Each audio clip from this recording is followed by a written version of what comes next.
مقامات قتلان عزم دارند به خدمت دولتی بیشتر جوانان یتیم و آنهایی را جلب کنند که طبق کوتای پرزیدنتی تحصیل کردند و اختصاصمندند.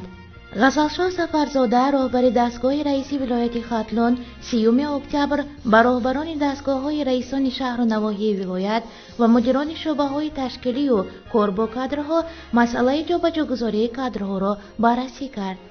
بیشتر جلب نمودن جوانان یتیم کل به خدمت دولتی و آنهایی که طبق کوتای پرزیدنتی در مکتب‌های عالی تحصیل کرده و اختصاصمندند از موضوعهای محوری ملاقات بوده است.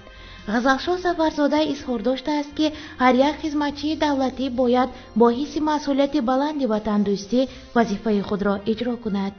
یک کارشناس مسائل اجتماعی که نخواست نامش افشا شود گفت: جلب یتیمان به خدمت دولتی از یک جانب عملی ستودنی است، اما این عمل تجربه نو نیست، بلکه طول سالهاست پیاده شده است. حکومت سالهاست که اکثر آنهایی را که در اینترنت ها تحصیل و مکاتب عالی ختم کردند به کارهای دولتی خصوصاً به فعالیت های والنتیری جلب می کند. بیشتر این نفران که آغوش گرم مادر و غمخواری پدر ندیده طبق ایدئولوژی سیاست حکومت به وای می رسند.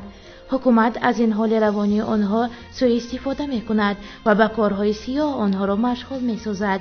شکنجه بیرحمانه و فشار بالای گمانبر شدگان و جنایت نیز از جانب همین گونه اشخاص عملی می شوند که رحم چیست سرفهم نمی روند.